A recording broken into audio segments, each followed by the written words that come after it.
we actually are celebrating Black History Month, and I wonder how many of you have ever heard of the largest slave auction in American history. And there were like 400 men, women, and children who in 1859 were sold by the Butler Plantation Estates. Well, my next guest is doing something amazing. Her name is Ann C. Bailey, and she wrote the book The Weeping Time. It's being published by a great publishing house, Cambridge University Press.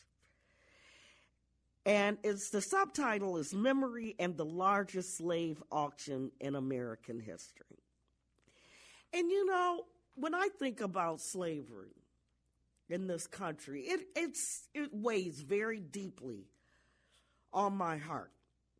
I just remember when I went to the African American Museum of History and Culture, the Smithsonian, how I had to, after going in the bowels of the museum, how I had to go to the room of contemplation to kind of just get my head together. And if you ever go, make sure that you, as soon as you come out of that first floor, that's the whole slavery experience, you go to the room for contemplation because you need a minute to sit there. So I can't imagine what it was like for my next guest, Ann C. Bailey, who talked to actual descendants of these 400 men, women, and children that were sold by the Butler Plantation Estates. And she joins me right now, Miss Ann C. Bailey. Hello, Miss Bailey. How are you, Professor? I'm fine. How are you? I'm doing Perri? great. This sounds amazing. But it must, you tell me, is it a little draining to do, to write a book like this? I mean, to talk to descendants of slaves, people who were seen as property, people who were mistreated, what is it like for you to have to go back and recount this and talk to the descendants? It must be somewhat draining. Well, first of all, that's such a good question because I think it's probably part of the reason why sometimes the subject of slavery is avoided, maybe even in families, because of the concern that it's going to be so emotionally draining. And of course, on one level, it was. But I think that there's another piece that if you will, push through the difficult bits and the difficult part of the history, the other side of it was seeing the strength and the extent of family resilience. And that was incredibly encouraging and uplifting. Yeah, because this is what you actually do. You talk about, in this book, you talk about how it was because of slavery, how families wanted to keep these ties and to actually, remember, this time of history and just, stay close to it. And they do it through what ways? Do they do it through artifacts? Do they do it through storytelling? Do they do it, from ancestral home or land? How do they do that, or do all the above? All of the above. In fact, the most important way that they did it was, so here it is. I tell the story of this, largest slave auction in U.S. history. It takes place in 1859. Now, that's only 2 years before the beginning of the Civil War.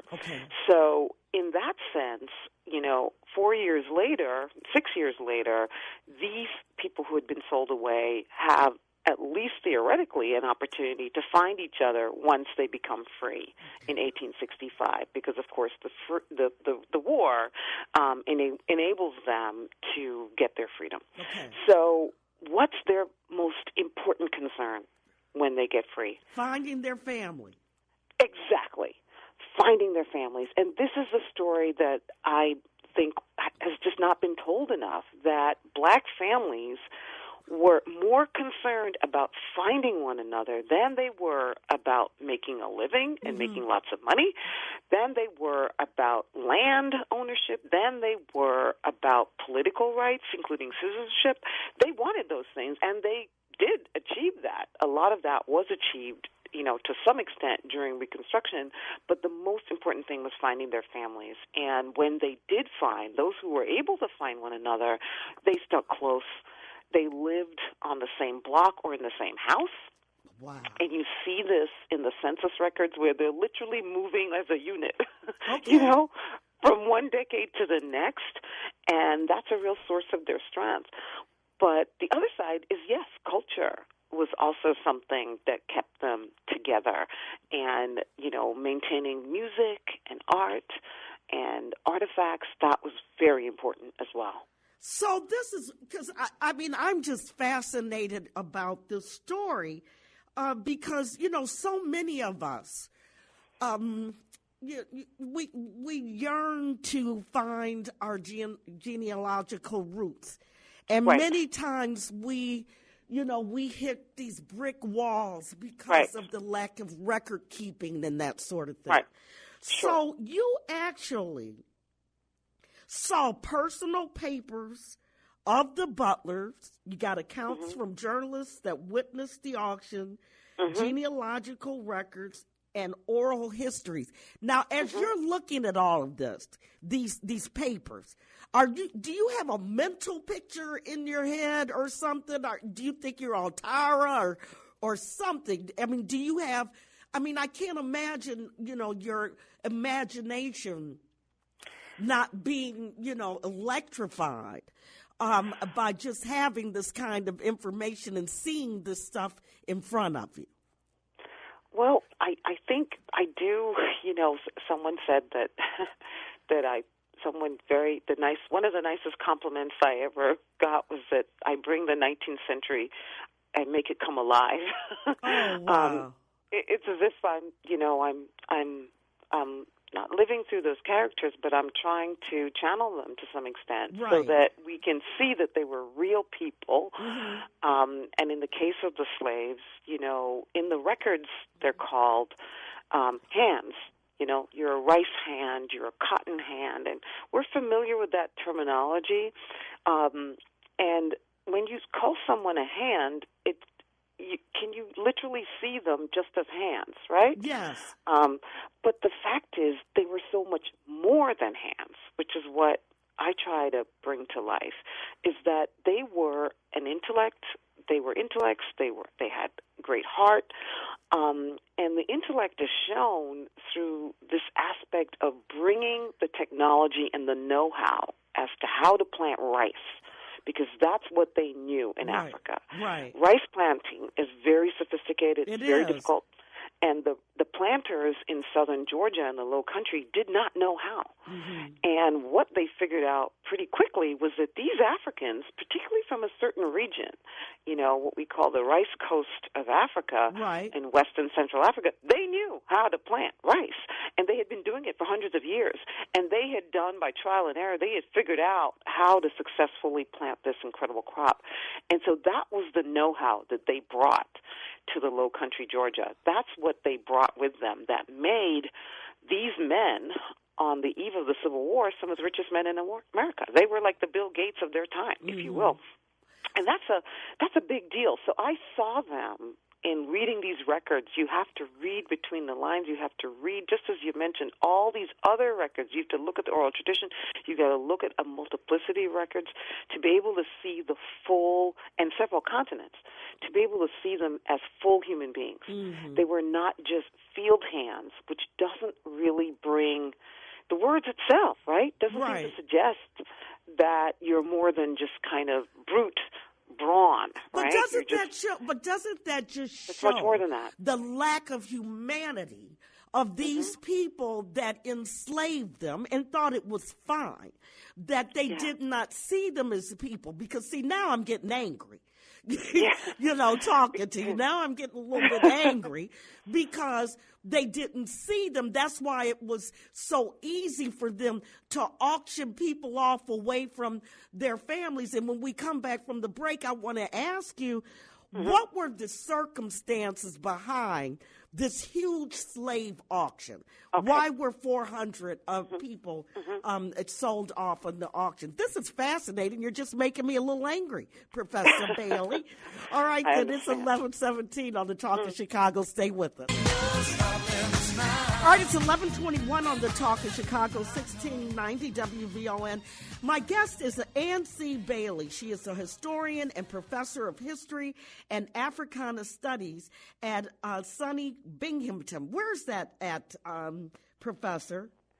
It's in upstate New York. It's part of the State University of New York system. Okay. The research institution in upstate New York. All right, so the name of the book is The Weeping Time, Memory and the Largest Slave Auction in American History. So give us the details. How did this come about that this would be later become the largest slave auction in American history? Well, the slave owner in question, his name was Pierce Meese Butler, and he had inherited these slaves from none other but Pierce Butler, who by the same name, who was actually one of the 55 founding fathers. That was his grandfather. So he and his brother had inherited this property and these people, and they had kept him in very fine style because, as I mentioned, rice planting was very successful. Cotton, they also planted cotton, indigo, and they did very well. And he lived actually in Philadelphia most of the time. He was kind of like an absentee landlord. But what happened was that he was living such a high lifestyle and such a lavish lifestyle that essentially he spent more than he was actually making. Okay. And he, lost a lot in gambling debts. And so he had to, basically recoup his losses. And this is what he did. This is what he decided he had to do in order to make back his fortune and continue to live in the fine style to which he'd become accustomed. So what were they selling men, women, and children for in 1859? Well, it could be anywhere from, for example, if you were an older person that had, like what we would call a senior today, and you had any kind of injury, like a ruptured eye or something like that, you could be sold for about $250. But if you were kind of a strapping, African American, what we would now call African American, but an enslaved person who was a rice hand, you could be sold for $1,750. So that's quite a bit of money. That's a lot of money because if you think about that, and the total $1,000 back then, $1,750 was the highest price paid. But Butler himself actually made $303,000 from selling all these slaves. So, $303,000 is a lot of money now. You can imagine what it was in 1859. Yeah, that probably was like $3 million, to be quite honest. A huge amount. Yeah. It really was an enormous amount. So these people were also, they were not just rice and cotton hands, but they were also carpenters and coopers, and, they had a number of other skills, blacksmiths. So, that made, skilled labor, of course, is more valuable. So that's also what accounts for, the huge amount that he made. But I want to go back, if you don't mind, Perri, to something you mentioned before the break. You said, you frankly, and I'm glad you were frank, said, I'm getting angry now, and I understand that, and I want to be really clear. I've been living with this story for 10 years, although I've been writing and researching slavery studies for, almost 30 years. And, you're amazing. When you do slavery work, you're really going into the belly of the beast. That's right. And you're looking at people doing inhuman things, and you're also looking at the ways in which people respond to these crimes against humanity. And so it's a double-edged sword. So I've gone through all those emotions. So I want to be very clear that I wanted to ask, does it consume you at some point? At some point, Professor Bailey, do you have to say, wait a minute, I got to step away from this? I got to step back. You do. Yeah. You do. It does. It's kind of, I liken it, and in another book I'm going to write about this, to what they call like the 5 stages of death, you know? Right. You know, you go through denial, right. then you go through anger, right. you know, you go through all of these different things, right. and then you finally get to some kind of acceptance. And really what helps for me to get to the acceptance is looking at, you know, the ways in which families responded positively, the extent to which they were able to, you know, stay together, stick together, continue to develop and maintain their culture, but also, you know, frankly, on a spiritual level, I firmly believe there is none good but God. Mm-hmm. And what you have to really wrestle with, I think this type of work makes you really wrestle with that. Yes. It makes you really see, you know, not only the fact that people have this great capacity for evil, but they also have this great capacity for good. And in that, we are all equal. Mm-hmm. You know, that really is the truth. And that's from my reading of history worldwide, not just this particular history. I don't just look at it. I think that's where, when people just stop right here and only read about this type of story, right. that's when the anger becomes out of control. Does that make sense? Yeah. Because you can't see that, you know, people in history, including people of African descent, have behaved in inhuman ways towards each other or others.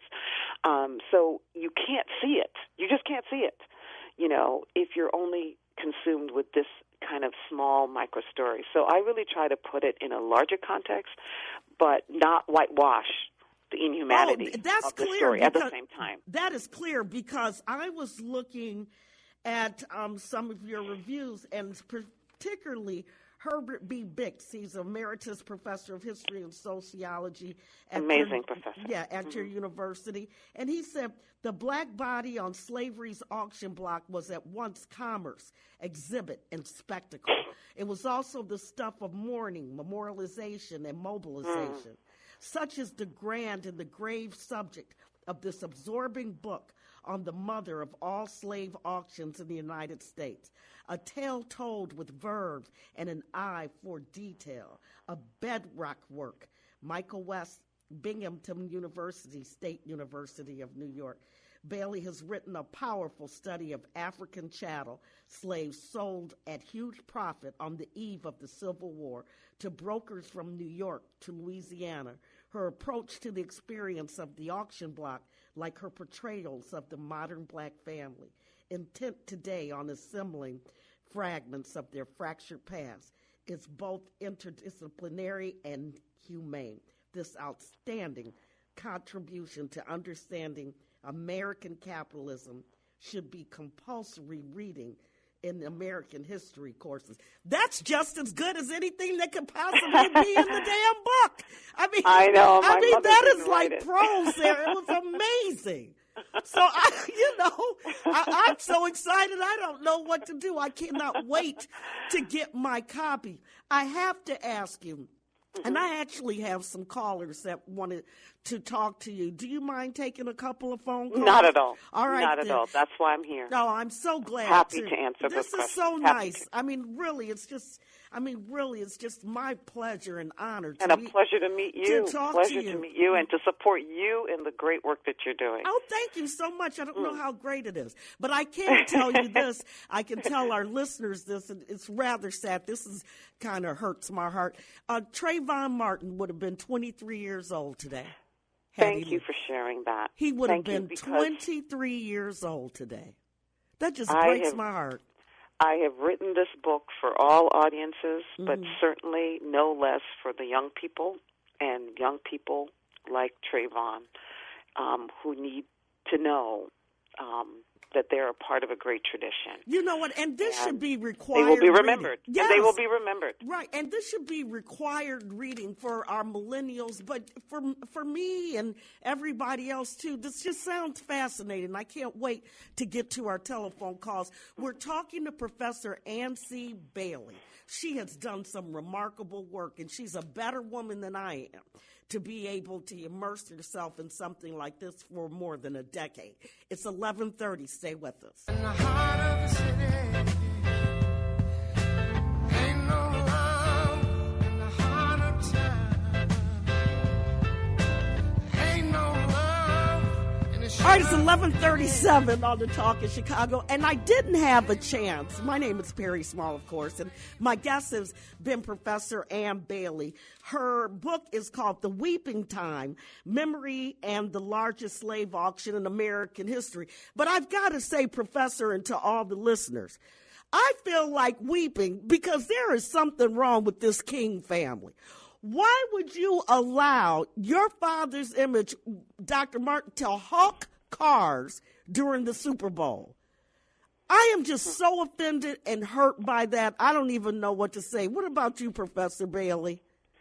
Well, I have to say that I was surprised. Yes. But, I have a lot of respect, obviously, for the King family, the King legacy. I'm glad you do. I have the respect for the legacy, but not for that damn family. They're crazy. But I was a bit surprised. I think, what's tricky is that, that entire family made a lot of sacrifices so the King could do what he had to do, sure. Which enables all of us, people of African descent, who have made any progress at all. And there's still not enough of us who've been able to make enough progress because, as you know, there are limits to what civil rights laws have been, how they've been enforced and so forth. But the extent to which a number of us have benefited, I am grateful, not just for King, but for the family. I have to say that because, that family did, have to play a backseat many a time. That's he had true. to sacrifice. I'll just say this: you're a better woman than I am. But the choices that they make, we want to encourage them to really think through those types of choices. Like selling his Bible or his Nobel Peace Prize. I know. Come on. I know. I know. Well, it's let's tough. move on. There are people that want to talk to you. Again, the name of the book is The Weeping Time, Memory and the Largest Slave Auction in American History. And it sounds fascinating. That's why people want to talk to you. And I'm going to start with Mama D. Hi, Mama D. Thank you for your patience. Thank you for taking my call. Miss Bailey, I just wanted to thank you and congratulate you. I think that your book will go a long way toward correcting the miseducation of the nation and where Native Black Americans are concerned. My grandparents were born before 1865, and so they were in the very chains of slavery. Mm-hmm. And that Sambo slave mentality that the slave master parents taught for 246 years, my grandmother passed it on down to my mother.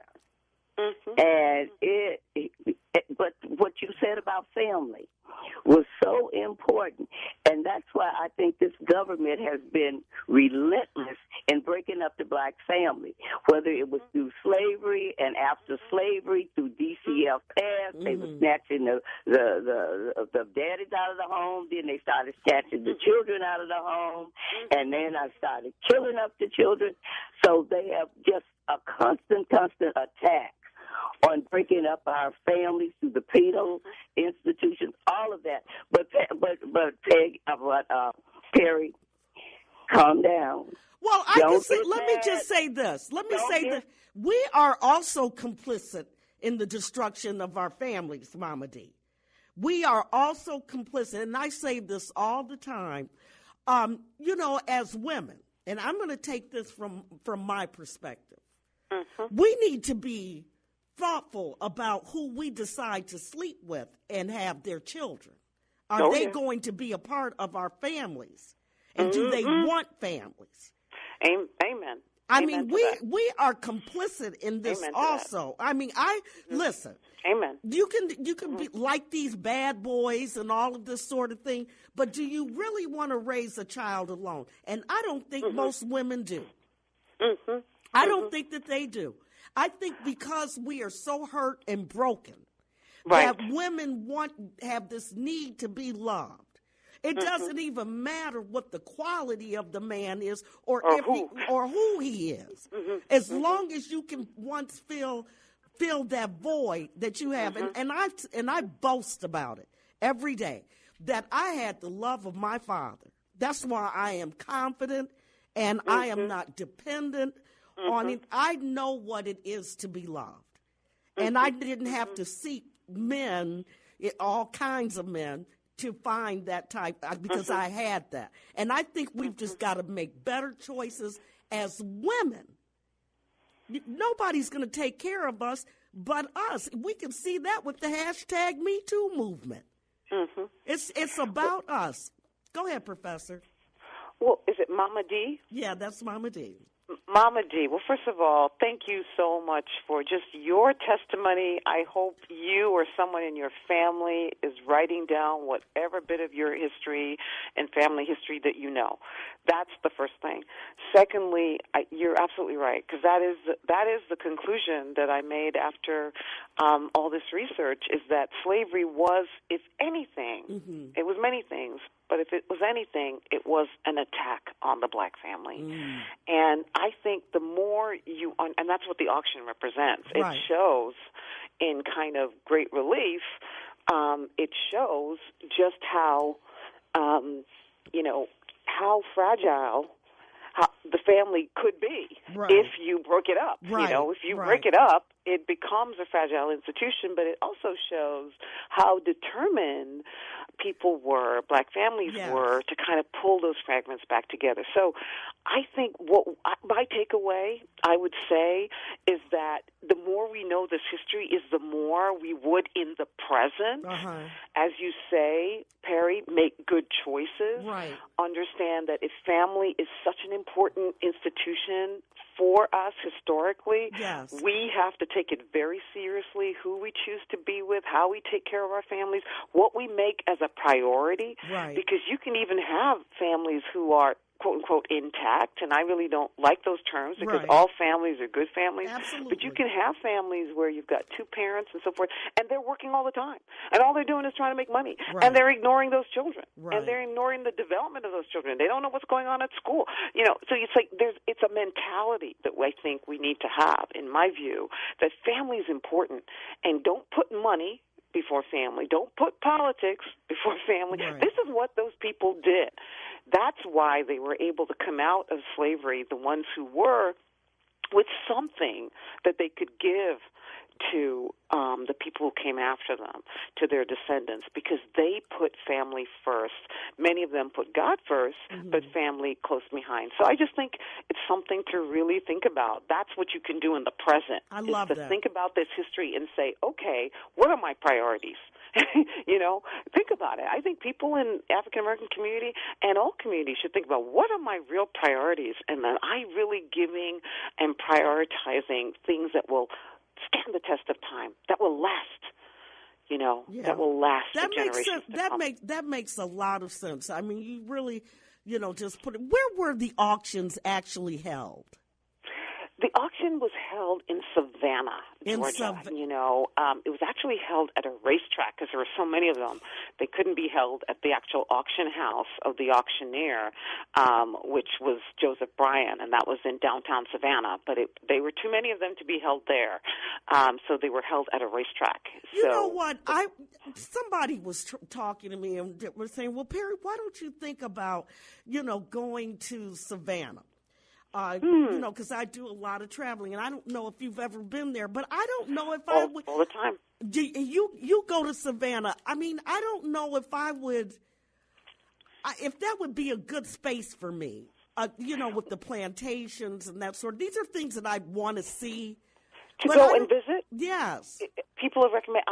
First of all, I want to recommend to all your listeners that one of the descendants of the Butler estates, her name is Tiffany Shea Young, and she's a wonderful young woman who, so inspired by this history that was passed on to her through her family and work that we've done together, because I interviewed her for this book, she has been given the right to give tours at the Butler estates and Butler Island. Wow. Which is where all of these, slaves came from, and, essentially where the scene of the crime, so to speak. Right. And it's still an existing plantation that is now kind of a national wildlife territory, but it's something that can be toured, and she tells the story. And I just want to recommend people to you can look her up on Facebook under Geechee Griot Girl. Yes, I've heard of that.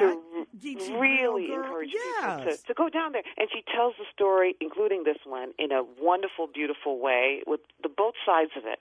Not just the horror of slavery, but again, the positive contributions that were made culturally, the music, the art, and all the things that the these inventions, families, the artifacts. the inventions, Wonderful. the inventions. Wonderful.